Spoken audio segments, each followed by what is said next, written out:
Sir ह्या नवीन tax मध्ये previous year किंवा असेसमेंट इयर हे शब्द काढून टॅक्स इयर हा शब्द आणला. म्हणजे करदात्यांना हे सिंपल समजेल काय आहे. त्याचा इन्कम असायचा तो 5 लाख रुपये आणि 2 कोटीच्या वाढीसोबत न्यू कार वगैरे असे सेल्फी वगैरे सोशल मीडिया. कारण virtual digital space is one of the source to collect information to government. आणि उद्या असं व्हायला नको की तुमचा ऍक्च्युअल सोर्स असायचा पण उगीच काहीतरी सोशल मीडियावर मोठं दाखवायच्या नादात डिपार्टमेंट मागे लागता कामा नाही. आणि हा धोका आता समजून घेणं गरजेचं आहे. सर आजकाल सरकारचं कॅश ट्रान्झॅक्शनवर विशेष भर आहे दिलाय. मात्र 10 लाखाच्या वर जर कॅश विड्रॉ केली किंवा जर डिपॉझिट केली तर सरकारचे नियम कोणकोणते लागू शकतात त्या माणसावरती. टॅक्स इयर म्हणजे काय? 1 एप्रिल ते 31 मार्च म्हणजे टॅक्स इयर 27-28. टॅक्स इयर 27-28 म्हणजे काय? 1 एप्रिल 2027 ते 31 मार्च 2028. म्हणजे हा मोदल आता इथून पुढे होणार. सर ह्या ऍक्ट मुळे आपल्या फ्रीडम ऑफ एक्सप्रेशन वरती काही बंधने येऊ शकतात काय अशा की आपले फ्रीडम ऑफ एक्सप्रेशन रोखलं जाते की सोशल मीडिया आपलं मॉनिटर केल्यामुळे. प्रॅक्टिकलचं एक्झाम्पल मला असं सांगता येईल. एका व्यक्तीनं इनिशियली 5 लाख रुपये गुंतवणूक करून फ्युचर ऑप्शन मध्ये ट्रेडिंग सुरू केलं. आता फ्युचर ऑप्शन मध्ये टर्नओव्हर कोटीमध्ये जातो. भले तुमची इनिशियल रक्कम 5 लाख असेल, ओव्हरऑल टर्नओव्हर कोटीमध्ये जातो. डिपार्टमेंटला आकडा जातो तो कोटीचा. आणि मग डिपार्टमेंट विचार काय करतो? कोट्यावधीचे व्यवहार करून ज्या व्यक्तीनं रिटर्न ऑफ इन्कम भरलेलं नाही ते नोटीसचं कारण होतं. सर ह्या आताच्या नवीन ऍक्ट मुळे इन्कम टॅक्स डिपार्टमेंट असं म्हणत आहे की सोशल मीडिया किंवा ईमेल्स किंवा आपले फेसबुक किंवा व्हॉट्सअप हे मॉनिटराईज करणार म्हणते किंवा मॉनिटराईज करून ह्याच्यावरती काही त्यांना नोटीस वगैरे पाठवेल काय किंवा मग सामान्य नागरिकांनी ह्याला घाबरलं पाहिजे काय. विचार मोठा करता त्यावेळेला मार्ग नोटीस सापडत जातात. तुम्ही ते बायकोचे 1500 रुपये कसं देऊ आणि ते कसं वाचवू म्हणला ना, तुमची जी पूर्ण हयात आहे ना ती 1500 रुपयाच्या हिशोब लावण्यातच जाणार. दिवस पण असे माहिती 15,000 महिन्याला आणि 15 असे दिवसचे बिझनेस पण गेलेले आहेत. जर तुमचं जर बिझनेस डेव्हलप झाला तर याचा प्रत्येकाने आपापल्या पद्धतीने विचार करावा म्हणजे की जेणेकरून निर्णय घ्यायला पाहिजे. डिजिटल फुटप्रिंट आणि एआय बेस्ड मॉनिटरिंग मध्ये इन्कम टॅक्स डिपार्टमेंट आपले प्रत्येक ट्रान्झॅक्शन हे ट्रॅक करत आहे. हे खरं आहे का किंवा एखाद्या उदाहरणासकट तुम्ही स्पष्टीकरण द्यायला. कॅश शेतकऱ्यांना 12 लाख भरली असती तर त्या शेतकऱ्यांना त्या 12 लाख रुपयाचा सोर्स देणं गरजेचं आहे. म्हणजे समजा माझं पेरूचं बिल असेल, द्राक्षाचं बिल असेल किंवा कशाचंही बिल असेल, त्या 12 लाखाचं त्या शेतकऱ्यांना सोर्स देणं गरजेचं. सर अनेकदा काय होते की लोक दुसऱ्याच्या अकाउंटवर कॅश डिलिंग करतात किंवा प्रॉपर्टीचं डिलिंग करतात. मग ह्याच्यामध्ये इन्कम टॅक्स मध्ये कोणकोणती कारवाई होऊ शकते किंवा एखाद्या सामान्य व्यक्तीने कोणकोणती काळजी घेतली पाहिजे या बाबतीत.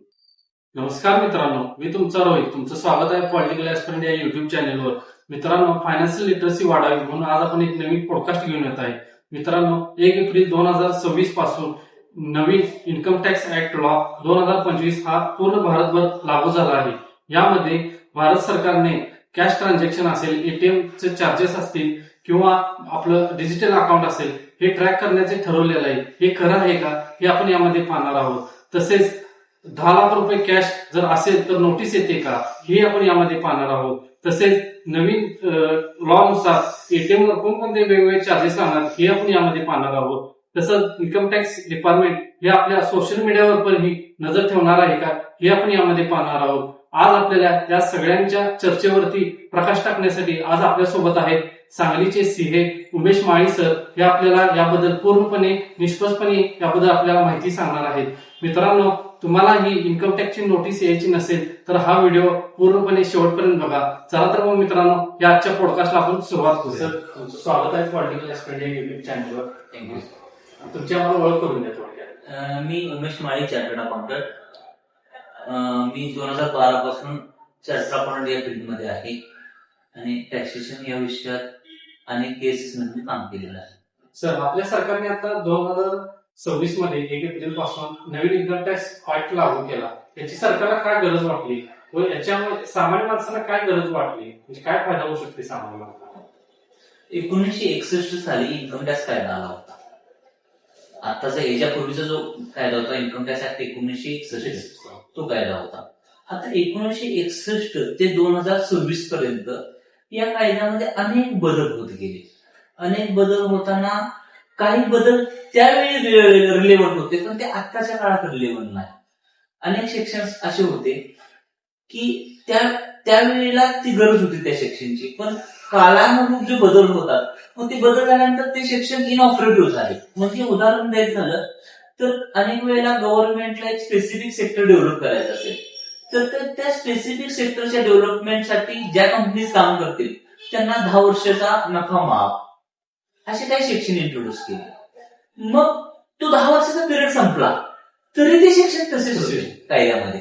आणि मग यामुळे काय झालेलं, तो कायदा जास्त जास्त वाढत होता, व्हॉल्यूम जो आहे तो वाढत होता. आणि जुन्या कायद्यामध्ये काही कठीण शब्द होते, म्हणजे जसं मगाशी आपण जे चर्चा केली त्या पद्धतीनं, म्हणजे एखादा सेक्शन जर दुसऱ्या सेक्शनला ओव्हरराईड करत असेल तर आधीच्या कायद्यामध्ये वर्डिंग अशी होती की not we standing anything content in that.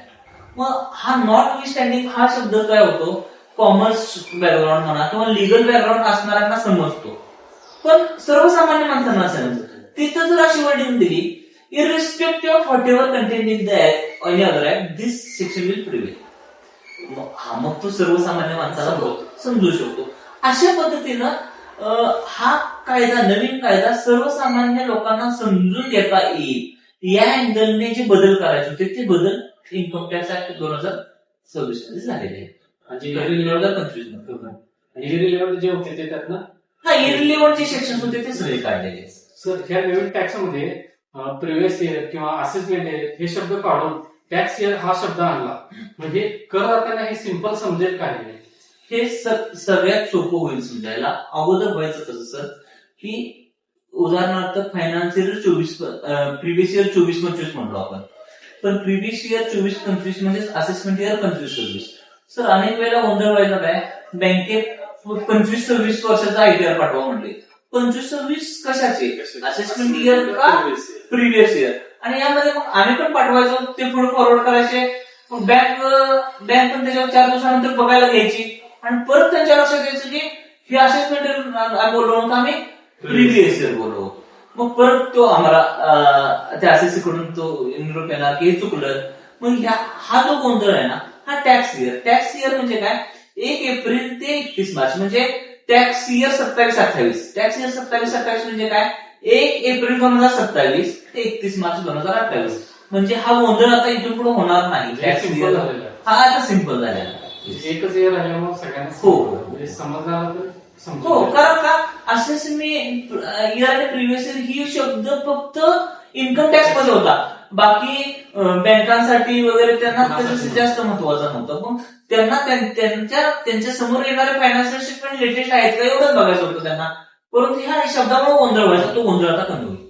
Sir ह्या आत्ताच्या नवीन ऍक्टमुळं इन्कम टॅक्स डिपार्टमेंट असं म्हणत आहे की सोशल मीडिया किंवा ईमेल्स किंवा आपले फेसबुक किंवा व्हॉट्सअप हे मॉनिटराईज करणार म्हणते, किंवा मॉनिटाईज करून ह्याच्यावरती काही त्यांना नोटीस वगैरे पाठवेल काय, किंवा मग सामान्य नागरिकांनी ह्याला घाबरलं पाहिजे काय?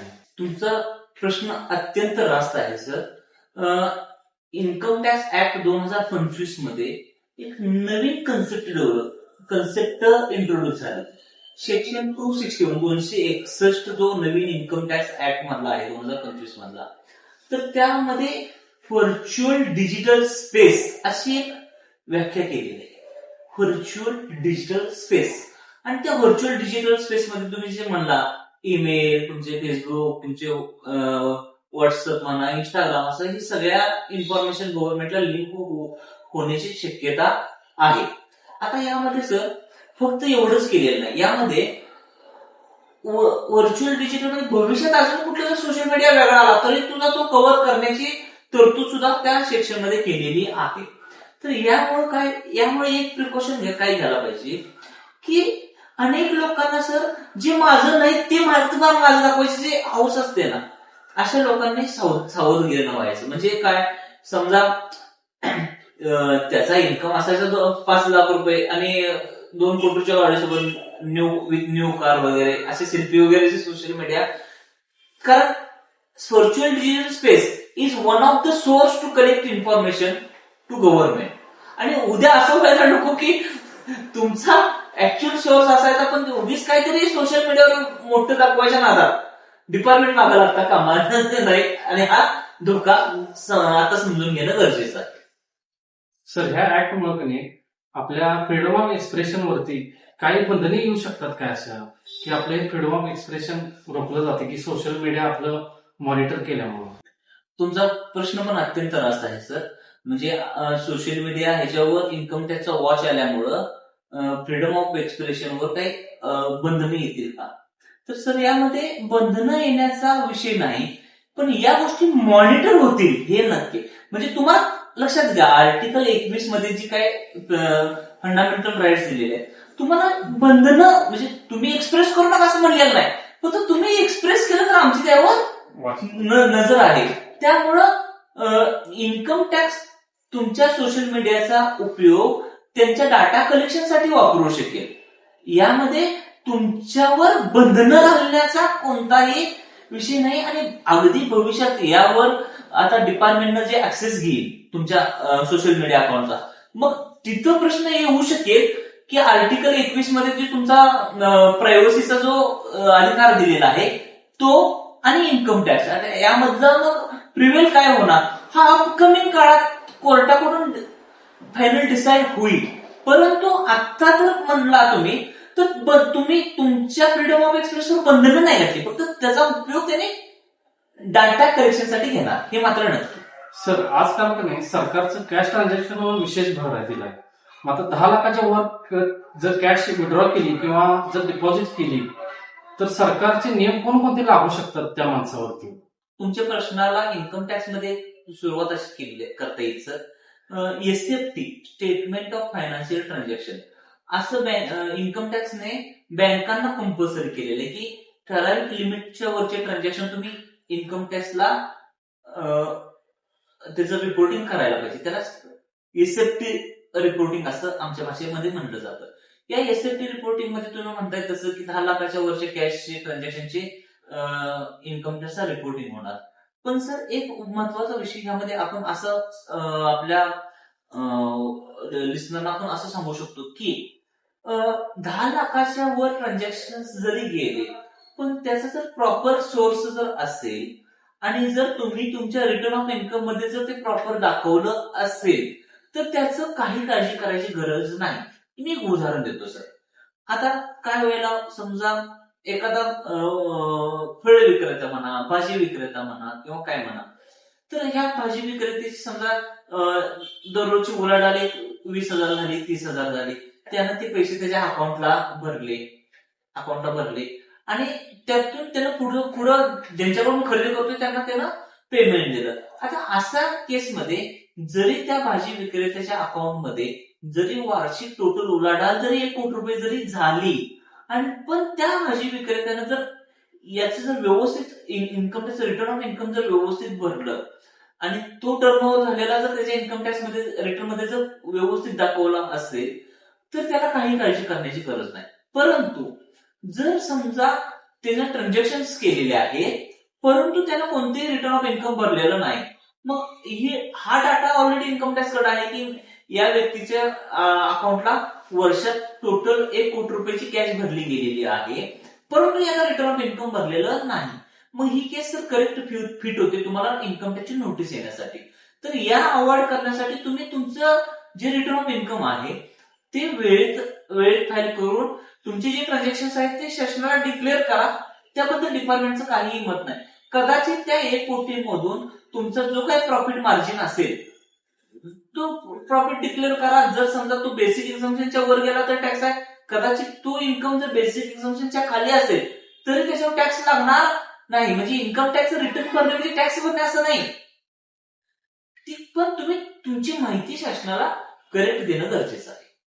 सर जर एखाद्या शेतकऱ्याकडे जर 12 लाख रुपये कॅश असली आणि त्याने बँकेत जर भरलं तर त्याला काही प्रॉब्लेम येऊ शकतो का? तुमच्या प्रश्नाला असं सर उत्तर देता येईल की एखाद्या शेतकऱ्याकडे त्याने कॅश 12 भरली.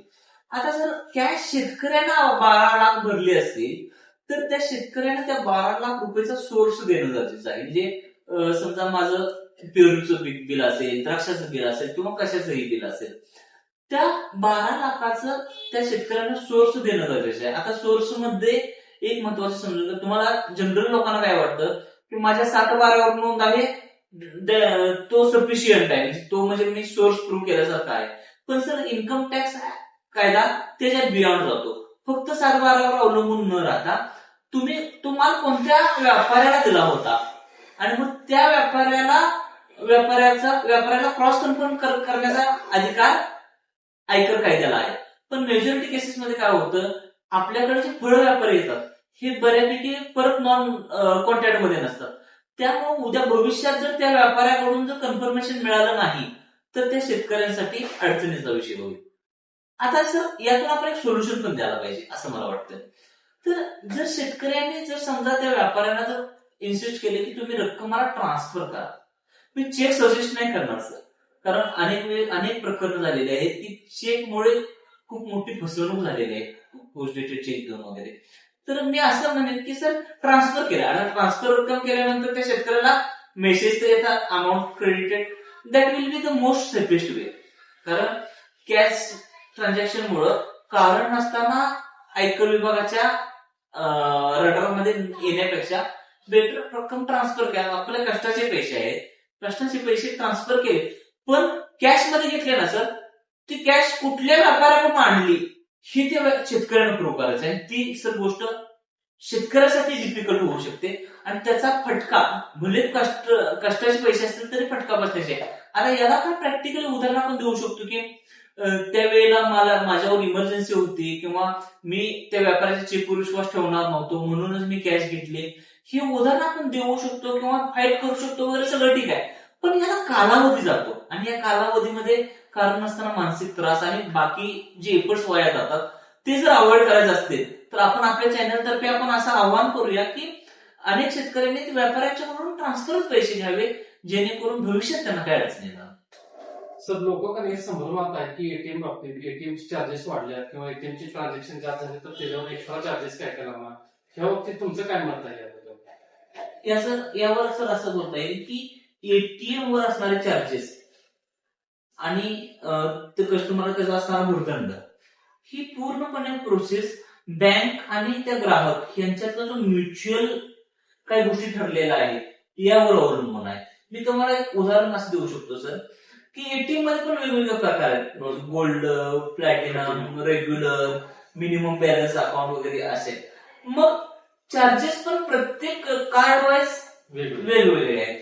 सर एक घटना मला तुम्हाला यामध्ये आपल्याला ऍड करता येईल की मी बँक ऑडिट करत होतो त्यावेळेला मला एक अशी गोष्ट जाणवली की त्या कॉलेजच्या आवारात एक बँक होती आणि त्या कॉलेजच्या आवारात बँक असताना तिथं विद्यार्थी शिकत असताना त्यांनी त्या स्टुडंट अकाउंट काढलं.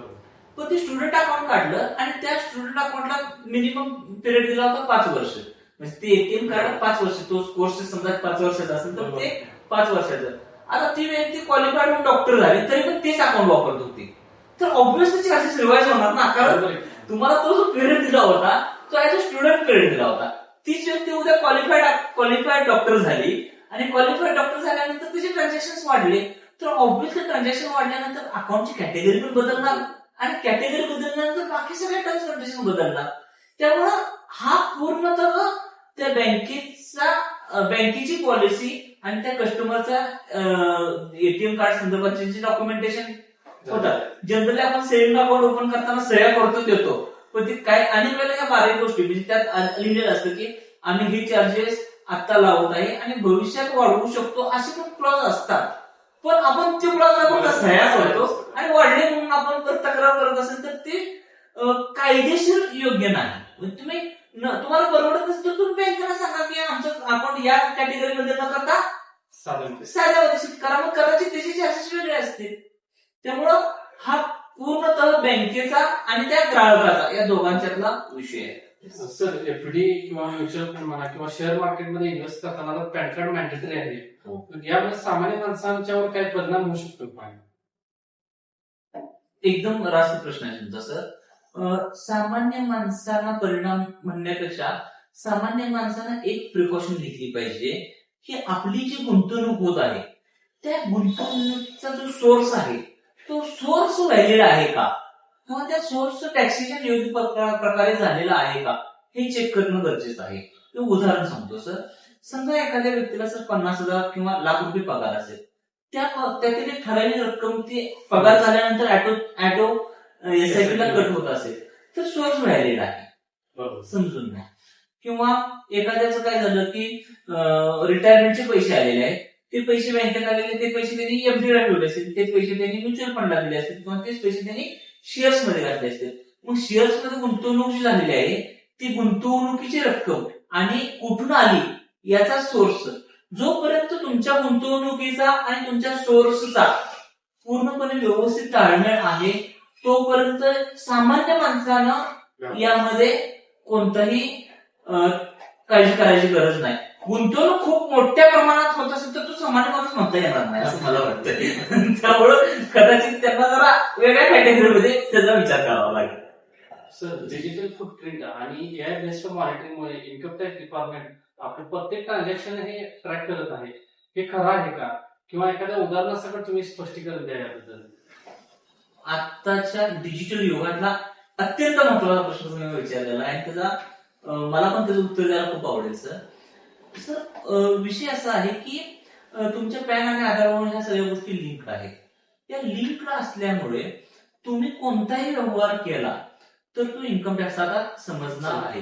जुन्या काळात जे म्हणायचे जे न पाहे रवी ते सर्व पाहे कवी, आता त्या कवीच्या जागी आपल्याला इन्कम टॅक्स डिपार्टमेंट रिप्लेस करावं लागणार आहे कारण तुमचे प्रत्येक व्यवहार मॉनिटरिंग होतात. सर मी तुम्हाला काही उदाहरण देतो की त्यामुळे तुमच्या लक्षात येईल की हे मॉनिटरिंग आणि हे मॅपिंग किती लेवलला गेलेलं आहे. समजा सर एखाद्या व्यक्तीने इन्कम टॅक्स मध्ये रिटर्न भरताना 2.5 लाख 3 लाख 4 लाख इन्कम दाखवलेला आहे आणि त्याच व्यक्तीने फॉरेनला 15 ट्रिप केलेल्या असतील. सर तुम्ही फॉरेनला 15-20 ट्रिप करताय, ओके, मग तिथं तुम्हाला प्रूव्ह करावं लागेल की 15 ट्रिपचे पैसे आले कुठून. हा, कदाचित त्याचे एम्प्लॉयर स्पॉन्सर केले असतील तर कदाचित वेगळा विषय, पण ह्या सगळ्या गोष्टींमुळे हे गरजेचे आहे. दुसरं उदाहरण सर असं देता येईल आपल्याला की अगदी भविष्यात एखादा व्यक्ती ठीक आहे income tax return 4 lakh 5 lakh दाखवत असेल पण झोमॅटोवरून दर महिन्याला तो 2-2 लाखाच्या जर वेगवेगळ्या ऑर्डर, दररोज एक 15-20 हजार, दररोज एक 10-12, दररोज घरात पार्टी यांच्या, हे सगळं झोमॅटोला रिपोर्टिंग व्हायला लागलेलं आहे. म्हणजे दर दिवसाचा खर्च तुमचा 10,000 असेल म्हणजे महिन्याचा खर्च झाला 3 लाख रुपये, वर्षाचा झाला किती 36 लाख रुपये. हा तुमचा जर समजा ऑनलाईन शॉपिंगचा झोमॅटोचा जर खर्च असेल आणि तुमचं जर रिटर्न ऑफ इन्कम जर 5 लाख आणि 4 लाख असेल तर याचं कुठं तर सर ताळमेळ पाहिजे. आणि हा जर ताळमेळ बसणार नसेल तर डिपार्टमेंट तुम्हाला ताळमेळ विचारणार आहे. त्यामुळं असं तुम्ही म्हणायची काहीही गरज नाही की मी याची चाललंय सगळं व्यवस्थित चाललंय याचं कुठेही कुणाला कळत नाही. हा गोल्ड गैरसमज पूर्णपणे काढला पाहिजे. कारण अगदी अमेझॉन घ्या, फ्लिपकार्ट घ्या, झोमॅटो घ्या, कोणतंही ऑनलाईन शॉपिंग घ्या, त्या सगळ्या गोष्टींच्या डिजिटल फुटप्रिंट तयार होणार आहेत आणि याचं आणि तुमचं जे रिटर्न ऑफ इन्कम जातं याचं असं ताळमेळ असणं गरजेचं आहे. मी सर काही अशी उदाहरणं बघितलेली आहेत सर की समजा एखाद्याचं 5-6 लाख पगार असेल, 6-7 लाख रुपये, क्रेडिट कार्ड कंपनी सॅलरीडवाल्यांना क्रेडिट कार्ड वाटण्यात जरा अति उत्साह असतो. तर काही केसेस असे आहेत सर की यांनी काय करायचं की क्रेडिट कार्ड स्वॅप करायचं, 5 लाख झालं. त्या घटनेला थोडं मी मॉडिफाय असं करतो की एखाद्या व्यक्तीला क्रेडिट कार्ड सँक्शन झालं.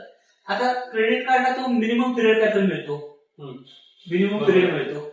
तर त्या व्यक्तीने काय केलं, क्रेडिट कार्ड पेट्रोल पंपावर स्वॅप मारलं, कॅश घेतली 5 लाख रुपये, ती कॅश वापरली, ती मिनिमम पिरियड जो आहे तेवढे दिवस वापरली, परत ती कॅश अकाउंटला भरली, क्रेडिट कार्ड रिलीज केलं. दुसऱ्या महिन्यात परत स्वॅप मारलं 5 लाख, कॅश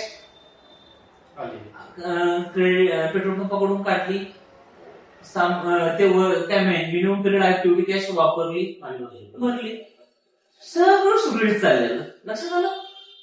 पण डिपार्टमेंटने त्यांना एक क्वेश्चन केला, तुमचा पगार 6 लाख आणि क्रेडिट कार्डची जी टोटल आहे स्वॅपिंग ते वर्षाचं स्वॅपिंग आहे 60 लाख रुपये, एक्सप्लेन करा.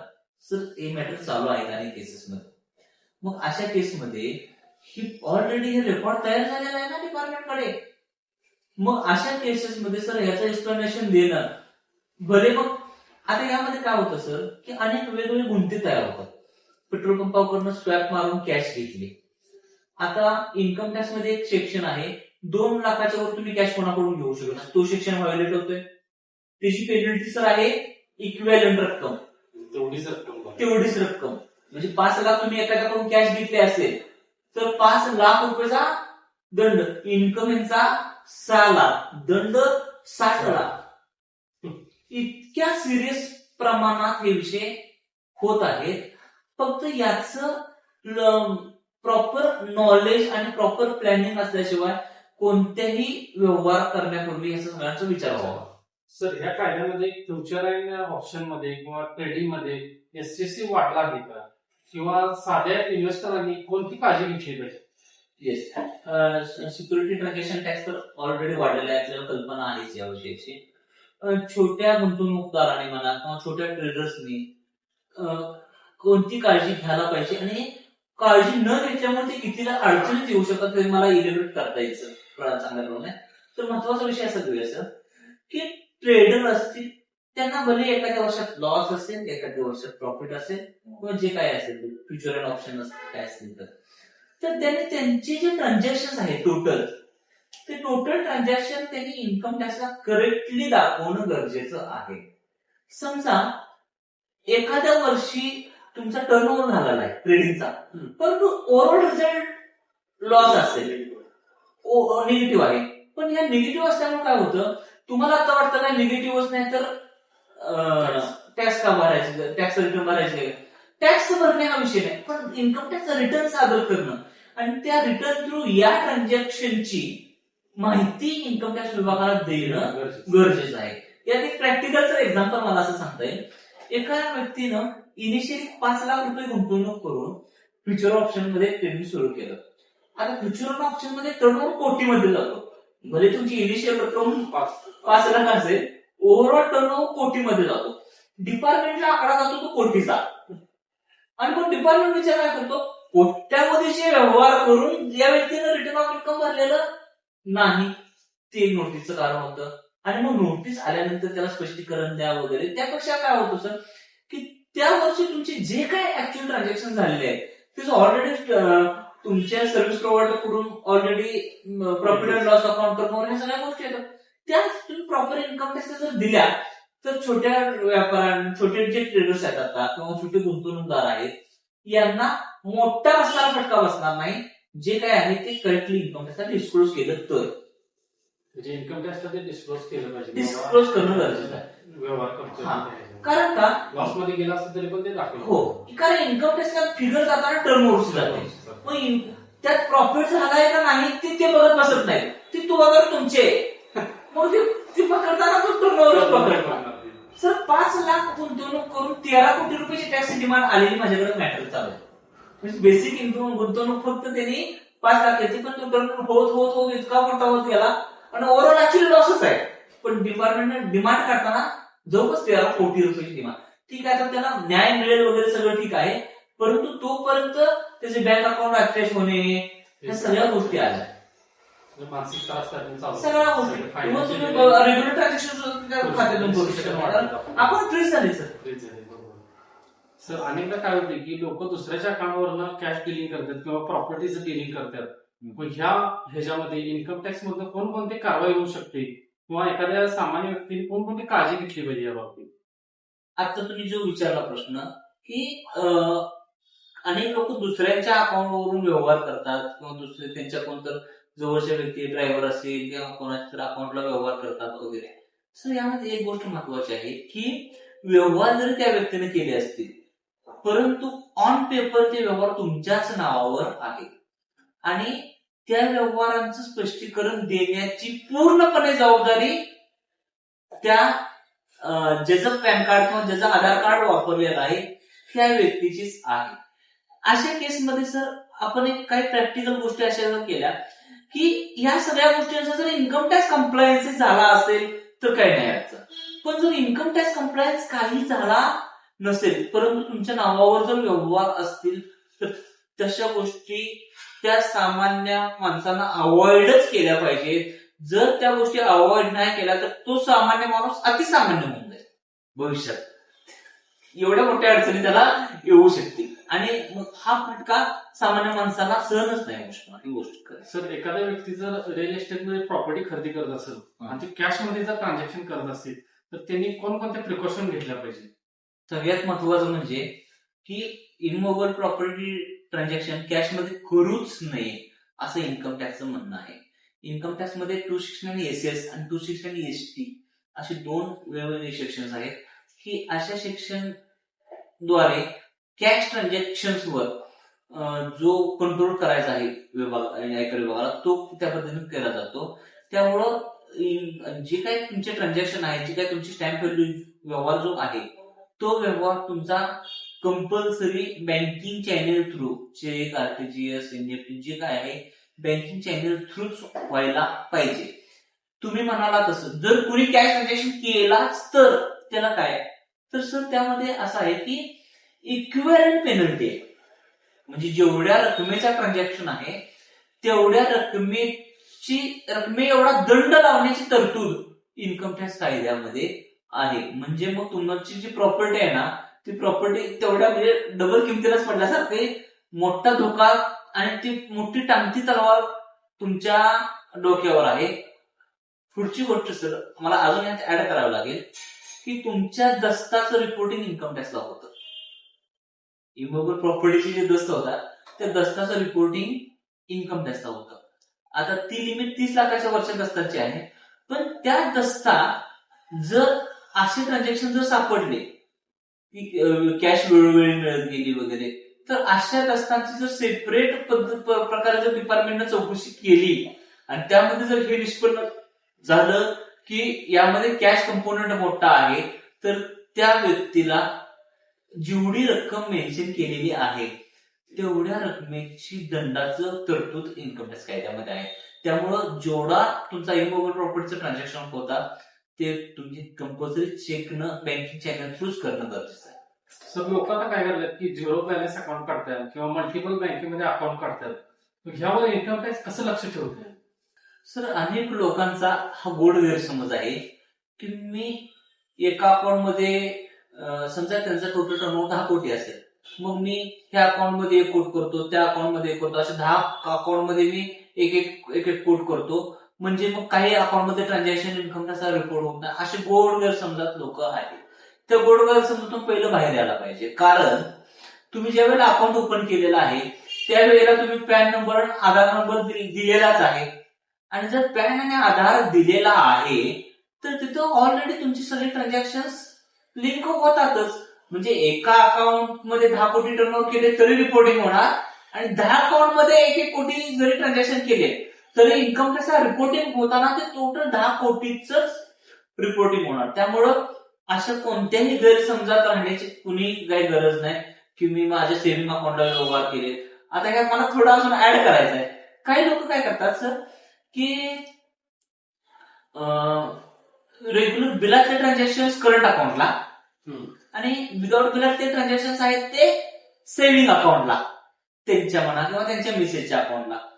परंतु एक गोष्ट त्यांनी लक्षात घ्यायला पाहिजे, सेव्हिंग अकाउंटला पण तोच पॅन आणि आधार आहे आणि करंट अकाउंटला सुद्धा तोच पॅन आणि आधार आहे, आधार लिंक. त्यामुळं म्हणजे तुम्ही फक्त सेव्हिंग अकाउंटला केलं म्हणून काय डिपार्टमेंट तुमच्याकडे बघणार नाही आणि म्हणून काय म्हणजे कोंबडा एक दिवस उशिरा उठला म्हणून सूर्य उगवायचा राहणार नाही, सूर्य उगवणारच आहे. तसंच तुम्ही करंट अकाउंटला करा नाही तर तुमच्या सेव्हिंग अकाउंटला ट्रान्झॅक्शन करा. ते ट्रान्झॅक्शन इन्कम टॅक्सच्या नजरेतून स्किप होऊ शकत हे त्रिकालावादी सत्य आहे. सर मगाशी मी जे सांगितलं SFT statement of financial reporting जे आहे ते प्रत्येक बँकांनी इन्कम टॅक्सला कळवायचंच आहे आणि बँका काय तुम्हाला विचारून ते रिपोर्टिंग आहे करू असं नाही. तो ते सगळ्या ते रिपोर्टिंग रॉंग केलं तर बँकांना पेनल्टी आहे.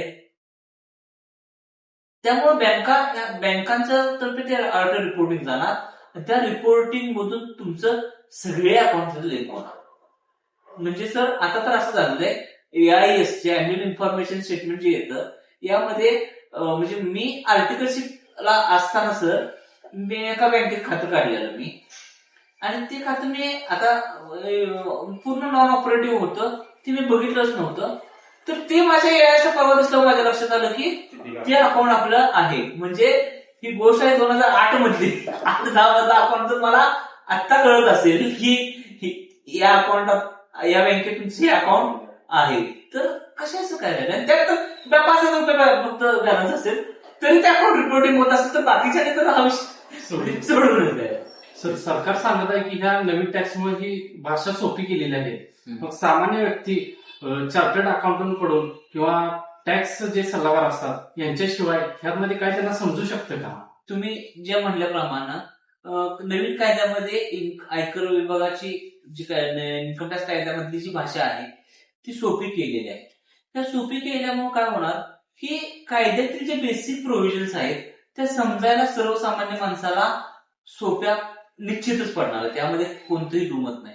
आणि नवीन इन्कम टॅक्स कायद्यामध्ये अनेक गोष्टी चार्ट स्वरूपात दिलेल्या आहेत. चार्ट तक्त्या केलेल्या आहेत की जेणेकरून त्यातून आकलन जे आहे सर्वसामान्य माणसांना ते त्याचं आकलन खूप सोप्या पद्धतीनं होईल. किंवा काही कॉम्प्लिकेटेड शब्द अवॉइड केलेले आहेत. मग अशी जी म्हणलं ना नॉट विथ स्टँडिंग असा जो शब्द होता तो आता इररिस्पेक्टिव्ह शब्द केलेला आहे. त्यामुळं कायदा बेसिक जे समजणं आहे ते समजणं सोपं आहे.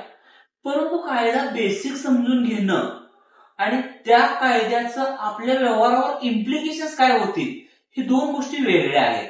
बेसिक कायदा तुम्ही किंवा बेसिक तरतुदी समजून घेण्यावर इतपत तुम्ही वाचू शकता, काय समजून घेऊ शकता. पण त्यातून काही कॉम्प्लिकेशन्स जर असतील तर निश्चित तुम्ही तुमचे जे सीए असतील किंवा तुमचे जे कर सल्लागार असतील यांचं तुम्ही ओपिनियन घेऊनच तुम्ही व्यवहार केला पाहिजे. एक छोटंसं उदाहरण असं देता येईल की सर मध्यंतरी लॉकडाऊनच्या काळात अनेक युट्यूबर ते रेसिपी टाईप होते. एखादी रेसिपी बिघडली म्हणून काय अडचण नाही. म्हणजे कारण अनेक प्रत्येकाच्याच घरात नवीन रेसिपी बघून ट्राय करत होते सगळं ठीक आहे. पण नवीन आजार झाला म्हणून कोण युट्यूब बघून स्वतःच ऑपरेशन करत नव्हतं. हा बेसिक फरक आहे. ती समजून घेणं इथपर्यंत ठीक आहे. पण त्या प्रोव्हिजनचा आपल्या व्यवहारावर होणारा परिणाम आणि रिलेव्हंट जे काय पेनल्टीज असतील या गोष्टी जर समजून घ्यायच्या असतील तर तुमच्या सेफसाठी तुम्ही तुमचे जे कर सल्लागार असतील किंवा तुमचे जे काही चार्टर्ड अकाउंटंट असेल यांच्याकडून या गोष्टी समजून घेणं गरजेचं आहे. आणि सर निश्चितच याचा असा पण विचार केला पाहिजे की जर चुकीच्या इंटरप्रिटेशनमुळे जर काही व्यवहार झाले किंवा काही चुका झाल्या तर त्याचा फटका जे सीएना किंवा कन्सल्टंटला फी द्यावी लागते त्याच्या शेकडो पटीने जास्त आहे. त्यापेक्षा योग्य सल्ला घेऊनच तुम्ही वाटचाल केलेली. सर आताची यंग पिढी काय करत आहे की ऑनलाईन बिझनेस करून जे ऑनलाईन पेमेंट मिळवत आहे किंवा फ्रीलान्सर असतील किंवा युट्यूबर असतील किंवा इंस्टाग्राम वरून जे इन्कम मिळतं ते त्यांनी इन्कम टॅक्स मध्ये कसं दाखवलं पाहिजे आणि ह्या नवीन इन्कम टॅक्समुळे त्यांना कोणकोणत्या गोष्टी अवॉइड केल्या पाहिजे?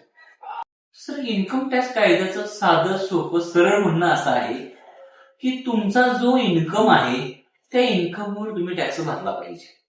मग तो इन्कम कोणत्याही व्यवसायातून असेल. आता नवीन ज्या फील्ड इमर्ज व्हायला लागले जसं तुम्ही म्हणाला फ्रीलान्सर किंवा युट्यूबर किंवा इन्फ्लुएन्सर जे आहेत. आता काय होतं की यांना जो इन्कम मिळणार आहे या इन्कम मधून त्यांचा जो काय त्या व्यवसाया रिलेटेड जे काय खर्च आहे म्हणजे समजा की त्या व्यवसायासाठी समजा त्यांना कुठे प्रवास खर्च असतील किंवा आता समजा एखादे युट्यूबर असतील की ते युट्यूबरने त्यांचा कंटेंट कसा डेव्हलप करावा ह्यासाठी एखादा युट्यूबचा कोर्स केला असेल तर तो खर्च त्यांनी त्या व्यवसायासाठीच केलेला आहे.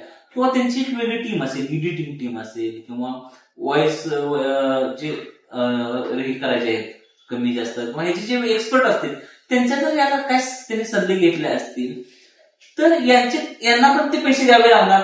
त्यामुळे मिळालेला इन्कम वजा त्या व्यवसाया रिलेटेड जो काय खर्च आहे तो खर्च दाखवून जो काही त्याच्यावर इन्कम टॅक्स कदाचित जर समजा तो बेसिक कन्झम्पशनच्या आत असेल तर भरावं पण लागणार नाही काय. परंतु जे पेमेंट युट्यूब वगैरे ते ऑलरेडी तुमच्या AIS ला रिपोर्टिंग होतं. मग जर तिथून जर रिपोर्टिंग झालं असेल आणि जर तुम्ही तो इन्कम टॅक्स दाखवला नसेल तर भविष्यात हे विषय अडचणीचे ठरू शकते. सर जर एखाद्या व्यक्तीला इन्कम टॅक्सची नोटीस जर टाळायची असेल तर त्यांनी कोणकोणत्या गोष्टीच्या कटाक्षांना पाळल्या पाहिजे? येस. आता मगाशी जे आपण जी आतापर्यंत चर्चा केली त्याप्रमाणे असं आहे की तुमचे जे फायनान्शियल ट्रान्झॅक्शन आहेत ते financial transaction income tax reporting तर होणारच आहे. त्यामध्ये कोणता दुमत असण्याचं काही कारण नाही. तर कोणकोणत्या गोष्टी टाळल्या पाहिजेत याचं एक आपण ब्रॉडली लिस्ट जर करायचं झाली सर तर महत्वाचा विषय आहे की तुमचे जे आर्थिक व्यवहार आहे समजून घ्यावा खूप महत्वाचं आहे. तुमचे जे आर्थिक व्यवहार आहेत त्याचा आणि तुमचे जे बुक्स ऑफ अकाउंट्स आहेत किंवा तुमचं जे रिटर्न ऑफ इन्कम आहे याचा ताळमेळ असला पाहिजे. आता एक उदाहरण द्यायचं तुम्हाला. तर समजा तुम्ही जर 1 कोटी रुपयाचा एखादा फ्लॅट परचेस केला असेल, ठीक आहे, आणि त्याला एक 90 लाख रुपयाचे हाऊसिंग लोन घेतला असेल, 10 लाख रुपये तुमचा जुना म्युच्युअल फंड ब्रेक करून पैसे घेतले असेल, म्हणजे प्रश्न 1 कोटीचा फ्लॅट परचेस असेल तर त्याला करस्पॉन्डिंग तुमच्या सोर्सेस आहेत. तर ते सोर्सेस तुम्हाला प्रॉपर एस्टॅब्लिश करता आले पाहिजे. आता जसं हा मी फ्लॅट परचेसच्या बद्दल बोललो, सेम तसं तुम्ही एखाद्या म्युच्युअल फंड मध्ये मोठी गुंतवणूक केली असेल तर त्या गुंतवणुकीचे तुम्हाला सोर्सेस देता आलं पाहिजे. पुढची गोष्ट, आता कार, सेम कारचं पण रिपोर्टिंग, आता 10 लाखाच्या वरच्या कार आहेत त्या कारचं रिपोर्टिंग पण इन्कम टॅक्सला यायला लागलेलं आहे, ते पण येणार. आता मगाशी डिस्कस केल्याप्रमाणे इमोबल प्रॉपर्टीचा एखादा ट्रान्झॅक्शन तुम्ही प्लॉट परचेस केला असेल तर तो परचेस प्लॉट केलेला प्लॉट आणि त्याचे सोर्सेस हे तुमच्या एक्सप्लेन करता आले पाहिजे. पुढची गोष्ट सर महत्वाची प्रॅक्टिकली गोष्ट अशी की ही प्रिकॉशन ऑलरेडी डिपार्टमेंटच घेते. म्हणजे तुमचे सगळे तुम्ही ट्रान्झॅक्शन काय काय केलेले आहेत तुम्ही विसरला असाल, डिपार्टमेंट विसरत नाही. डिपार्टमेंट काय करतं, तुमचं जे अॅन्युअल इन्फॉर्मेशन स्टेटमेंट आहे त्या स्टेटमेंट मध्ये हे सगळे ट्रान्झॅक्शन नमूद होतात आणि मग यात नमूद केल्यानंतर तुम्ही चेक करायचं की हा ट्रान्झॅक्शन आहे बरोबर. कदाचित काय वेळेला यामध्ये थोडी मिस्टेक होण्याची पण शक्यता आहे. म्हणजे काय, उदाहरण समजा नवरा बायकोने फ्लॅट जॉईंटली फ्लॅट घेतला असेल, पण दस्ताला जॉईंट दोघांची नाव आहेत, पण 50-50 लाख त्यांनी दिले असतील, पण कदाचित एआयएस ला दिसताना दोघांच्या नावात 1 कोटी दिसू शकतं. हा, पण एआयएस मध्ये आणि हे सांगितलेलं आहे की जर तसं जर असेल तर त्यातलं 50 लाखच तुमचे आहेत, 50 लाख माझ्या मिसेसचे, असं रिपोर्टिंग करायचं ऑप्शन सुद्धा आहे. त्यामुळे या सगळे जे व्यवहार आहेत ना याचं प्रॉपर रिपोर्टिंग करणं गरजेचं आहे. जर समजा एखादा व्यवहार तुमचा नसेल तर तिथे डिनायचा सुद्धा ऑप्शन आहे की हा व्यवहार माझा नाही. मग मग मग काय होतं की ती इन्फॉर्मेशन सोर्स कडे जाते, ती इन्फॉर्मेशन कोणी डिपार्टमेंटला कोणी दिली त्यांना जाते. ते म्हणतात की यांनी हा ट्रान्झॅक्शन डिनाय केलेला आहे, पण ते मग कदाचित त्यांचे एखादा पॅनची मिस्टेक झाली असेल, मग ते करेक्टली ते करू शकतात. म्हणजे थोडक्यात काय, एआयएस जो आहे तुमचा त्या एआयएस मध्ये रिफ्लेक्ट होणाऱ्या प्रत्येक ईच अँड एव्हरी ट्रान्झॅक्शनचं तुमच्याकडे स्पष्टीकरण पाहिजे. आणि ते जर स्पष्टीकरण तुमच्याकडे जर व्यवस्थित असेल तर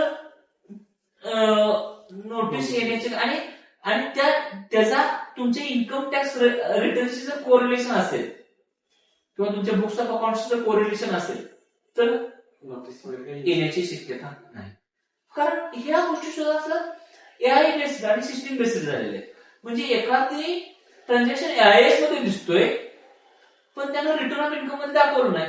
मी उदाहरण देतो सर, एखाद्या व्यक्तीनं त्याचा फ्लॅट सेल केला असेल, फ्लॅट सेल केला असेल तर त्यांना कॅपिटल गेन दाखवणं गरजेचं असतं. मग कॅपिटल गेन हेड मध्ये सेल ऑफ फ्लॅट दाखवणं गरजेचं असतं. समजा त्यांना रेग्युलर रुटीन भरलं तर फ्लॅट सेलचा ट्रान्झॅक्शन दाखवला नसेल तर त्याचा रिटर्न ऑफ इन्कम आणि एआयएसचा डाटा हा ऑटो कम्पेअर होतो आणि एक इंटिमेशन येते की हे व्यवहार झाला तुमच्या रिटर्न मध्ये स्किप झालेलं दिसतंय, प्लीज कन्फर्म.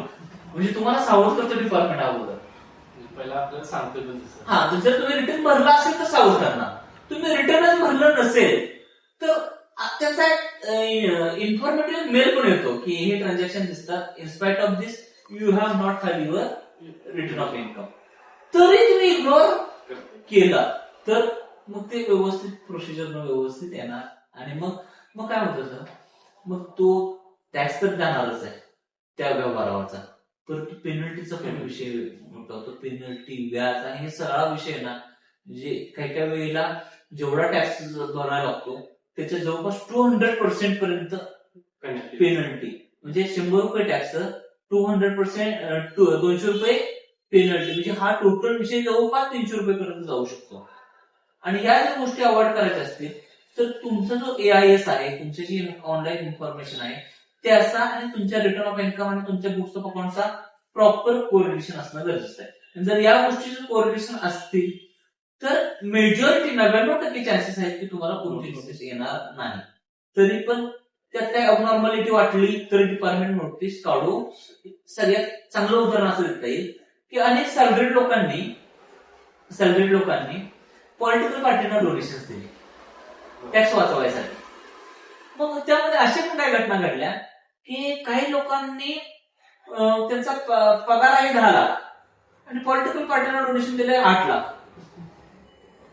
कारण टॅक्स म्हणजे उदाहरण जस्ट म्हणजे किंवा पगार 25-30 लाख आहे आणि जवळपास निम्मी रक्कम त्याने म्हणजे एवढे एखाद्या पार्टीला तुमचं प्रेम का होतो जातंय असं सुद्धा डिपार्टमेंट कडून हाय रिस्क ट्रान्झॅक्शन म्हणून रिपोर्टिंग आली की तुम्ही तुमच्या रिटर्न ऑफ इन्कम मध्ये ही थोडी इनकन्सिस्टन्सी आम्हाला दिसत आहे. तर ते दुरुस्त करा असं चान्स देतात. पण ते नाही केलं तर मग ते प्रॉपर त्याचे असेसमेंट लावून पुढे जाऊ शकतात. जर कदाचित तुम्हाला तुमची चूक जाणवली असेल तर अशी इंटिमेशन आल्या सुद्धा तुम्ही चूक दुरुस्त केली तर भविष्यातली पेनल्टी वाचवू शकताय. डिपार्टमेंट पण आपल्याला म्हणजे नोटीस देते आधी किंवा हे करेक्शन करायला. हो आता त्या सिस्टीम बेस्ड असल्यामुळे ना अनेक गोष्टींचं फेल यायला लागलं.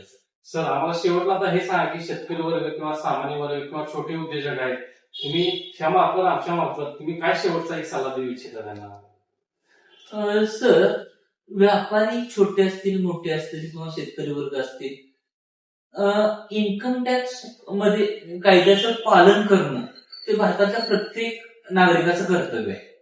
तर शेतकरी वर्गासाठी मी सजेस्ट करेन सर, तर शेतकरी वर्गाने त्यांचे जे ट्रान्झॅक्शन आहेत हे बँकिंग थ्रू करावे. म्हणजे काय, समजा व्यापारी हे करत असतील तर व्यापारी ट्रान्सफरच करत, मग व्यापाऱ्याने तुम्हाला ऑप्शन दिला कॅश देऊ का ट्रान्सफर करू, बेटर ऑप्शन सर तुम्ही द्या ट्रान्सफर करू. असं शेतकऱ्यांना टॅक्स नाही, ऑनलाईन घेतलं तरी काही प्रॉब्लेम नाही. उलट काय होईल की त्या शेतकऱ्याचं ती गोष्ट प्रूव्ह होईल की बाबा ह्या शेतकऱ्याला काहीतरी शेतकऱ्याचा एवढा इन्कम होता. हा झाला शेतकऱ्याचा विषय. छोट्या व्यापाऱ्यांच्या बाबतीत जर म्हणायचं झालं तर आज जे छोटे व्यापारी आहेत त्यांचं समजा 50 लाख 60 लाख 70 लाख जो टर्नओव्हर आहे, तर या टर्नओव्हरवर त्यांनी त्यांचा ऍक्च्युअल प्रॉफिट किंवा त्यांचं जे काय 8% इन्कम टॅक्स कायद्यामध्ये दिलेलं आहे 8%, विच एव्हर इज हायर, हा इन्कम तुम्ही डिक्लेअर करायचा. भले तुम्ही टॅक्स पेमेंट करणं त्याला लागत नाही, पण ते रिटर्न ऑफ इन्कम फाईल करणं गरजेचं आहे. आता sir return of income file करणं हा फक्त इन्कम टॅक्सचा कम्प्लायन्स नाही. अनेक वेळा असतं काय होतं, इन्शुरन्स क्लेम असतात, थर्ड पार्टी इन्शुरन्स वगैरे. आता एखाद्या घरातील कर्ता व्यक्ती एक्सपायर झाला आणि थर्ड पार्टी इन्शुरन्स जर असेल तर त्या कुटुंबाचं आर्थिक नुकसान किती झालं हे क्वांटिफाय करण्यासाठी तो व्यक्ती मिळवत किती होता हे गरजेचं आहे. आणि ते मिळवत किती होता त्याचं सगळ्यात चांगलं प्रमाण म्हणजे इन्कम टॅक्सचं रिटर्न. जर इन्कम टॅक्सचं रिटर्न असेल तर कदाचित अशा व्यक्तींना जे थर्ड पार्टी इन्शुरन्स आहेत ते मिळण्यास खूप मदत होते. सर काही व्यक्तींच्या माझ्या बाबतीत घडलेल्या घटना अशा आहे की मी रिटर्न ऑफ इन्कम भरलं आणि 1-2 महिन्यानंतर त्यांची डेथ झाली ऍक्सिडेंटली, पण तो रिटर्न ऑफ इन्कम त्यांच्या क्लेमसाठी इतका इम्पॅक्टफुल ठरला की म्हणजे त्या कुटुंबाचं पूर्ण आयुष्य बदलून गेलं की एवढी त्यांना एक स्टेबिलिटी क्लेमसाठी उपयोग झाला. हा विषय नंबर 1. विषय नंबर 2 असा आहे सर की आज टर्म इन्शुरन्स जर काढायचा असेल तर इन्कम टॅक्स रिटर्न मॅन्डेटरी आहे. आणि जर इन्कम टॅक्स रिटर्न असेल तर तुम्हाला टर्म इन्शुरन्स किंवा तुमचे सम अश्युर्ड आहे ते रक्कम तुम्हाला मिळते. आता हा झाला इन्कम टॅक्स रिटर्न भरले आणि त्यातून होणारे फायदे, म्हणजे इन्शुरन्स, थर्ड पार्टी इन्शुरन्स म्हणा, टर्म इन्शुरन्स म्हणा, किंवा बँकांसाठी. बँकांना आजकाल जर समजा तुम्हाला लोन जर काढायचं असेल तर तुमचा ट्रॅक रेकॉर्ड बघते, तुम्ही रिटर्न ऑफ इन्कम भरताना कंटिन्युअस रिटर्न व्यवस्थित भरताय का. तुम्ही जर एकदम 3 वर्षाचे रिटर्न भरले तरी ते ऍक्सेप्ट होणार नाही, कारण बँका काय म्हणतात की तुम्ही आज भरून आणले, म्हणजे तुम्ही लोन पर्पज साठी रिटर्न ऑफ इन्कम भरले का, हा पण एक इश्यू येऊ शकतो. त्यामुळे तुम्ही जर रेग्युलरली रिटर्न ऑफ इन्कम भरलं तर ते फायद्याचंच आहे. पण ही गोष्ट तुमच्या गृहमंत्र्यांना विचारून घ्या, कारण उद्या एक प्रोबॅबिलिटी अशी आहे तुम्ही रिटर्न ऑफ इन्कम भरल्यामुळं गृहमंत्र्यांना जे तुमच्या 1500 रुपये लाडकी बहीण योजना येणारचे पैसे आहेत ते जर लिंक होऊन जर बंद पडलं तर ते गृहमंत्र्यांचा तुमचा विषय ते आहे. तो प्रॉब्लेम झाला तर आमच्याकडे येऊ नका की तुम्ही सांगितलं म्हणून काम भरलं आणि 1500 रुपये आमचे बंद झाले. त्यामुळे हा तुमचा तुम्ही निर्णय घ्या. परंतु सर असं सजेस्ट करता येईल की जर लॉंग टर्म मध्ये जर तुम्हाला काय मोठ्या गोष्टी करायच्या असतील तर रिटर्न ऑफ इन्कम गरजेचं. तुम्हाला सर एक प्रॅक्टिकल असे एक व्यापारी आहे काय काय छोटे की त्यांना 50 लाख 60 लाख 50 लाख टर्नओव्हरचा रिटर्न ऑफ इन्कम भरत होते. हळूहळू त्यांना व्यवसायात भांडवलाची गरज होती आणि त्या रिटर्न ऑफ इन्कम मुळे त्यांना लोन मिळाले. लोन मिळाले, सीसी मिळाले. त्या सीसी मुळे सर त्यांना खूप चांगला ग्रोथ मिळाला व्यवसायाला आणि तो इतका सुंदर ग्रोथ मिळत गेला त्यांना की म्हणजे ते गृहमंत्र्यांनी हे 1500 रुपये दिले तरी परवडतील. पण यांना मिळणारा फायदा जो आहे, कारण सर आज नॅशनलाइज बँकांमधून 9%, 10%, 11% या दरम्यानचं व्याज दर आहे. आज उद्या जर एखाद्या छोट्या व्यापाऱ्याला जर समजा रिटर्न ऑफ इन्कम भरलं नाही म्हणून जर एखाद्या दुसऱ्या कुठल्या तर पतसंस्थेतून जर जादा व्याज दरानं जर कर्ज घ्यावं लागलं असेल तर हा पण विचार आपण केला पाहिजे. तिकडे 15-16% व्याज द्यायचं का 8-9%, 10% नॅशनल बँकेचं रिटर्न ऑफ इन्कम. मग तुमचे जे 1500 रुपयेचा कुठे हिशोब करायचा याचा पण तुम्ही रितसर विचार करावा. आणि असं माझं वैयक्तिक मत काय आहे की ज्यावेळी तुम्ही विचार मोठा करता त्यावेळेला मार्ग मोठे सापडत जातात. तुम्ही ते बायकोचे 1500 रुपये कसं देऊ आणि ते कसं वाचवू म्हणला ना, तुमची जी पूर्ण हयात आहे ना ती 1500 रुपयाचा हिशोब लावण्यातच जाणार. दिवस पण असे हे 15,000 महिन्याला आणि 15 असे देऊचे बिझनेस पण गेलेले आहेत. जर तुमचा जर बिझनेस डेव्हलप झाला तर याचा प्रत्येकाने आपापल्या पद्धतीने विचार करावा म्हणजे की जेणेकरून निर्णय घ्यायला बरं पडेल. मी मनापासून तुमचा आभार मानतो की तुम्ही वेळात वेळ काढून या सब्जेक्ट वरती चांगल्या प्रकारचे आम्हाला प्रकाशन दिलं आणि हे अशीच आम्हाला वेगवेगळ्या माहितीवरती आम्हाला माहिती देत जावा. आणि मी तुमचं मनापासून आभार मानतो.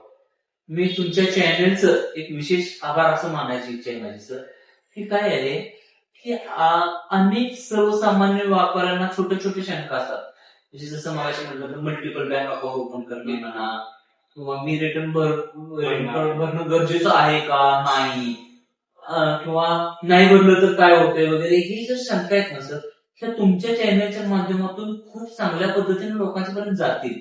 आणि सर यातून जर लोकांना जर मी म्हणतोय काय आपल्यातून 1% टोटल व्ह्युअर्स पैकी 1-2% व्ह्युअर्सना जर याचा फायदा झाला तरी सर खूप मोठी गोष्ट आहे. कारण आर्थिक साक्षरता सर हा खूप वेगळा विषय आहे. आपल्या दुर्दैवानं आपल्या स्कूलिंग मध्ये कॉलेजेसमध्ये हा विषय झालेला आहे.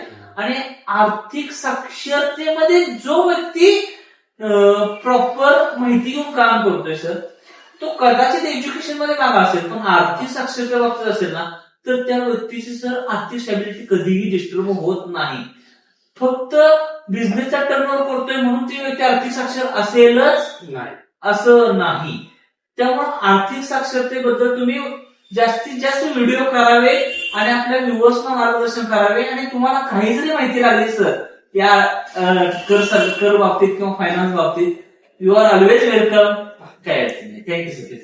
मित्रांनो आज उमेश सरांनी आपल्याला त्या फायनान्स रिलेटेड भरपूर माहिती दिली. मित्रांनो पैसे कमवता येते पण तेच फायनान्शियली कसं ते हँडल केले पाहिजे हे त्यांनी चांगल्या प्रकारे सांगितलं आहे आपल्याला. नवीन टॅक्स हा भारतासाठी एक फायनान्शियल कल्चरच मानला जाईल.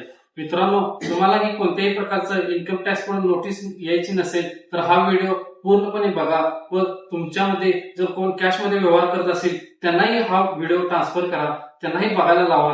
कारण ही एक फक्त ब्रॉडकास्ट नसून हे आपल्याला एक फायनान्शियल लिटरसी वाढवण्यासाठी हा आपला एक चांगला प्रयत्न आहे. मित्रांनो अशाच इन्फॉर्मेटिव्ह व्हिडिओसाठी आपल्या चॅनलला लाईक करा, सबस्क्राईब करा आणि मॅक्झिमम शेअर करा. धन्यवाद.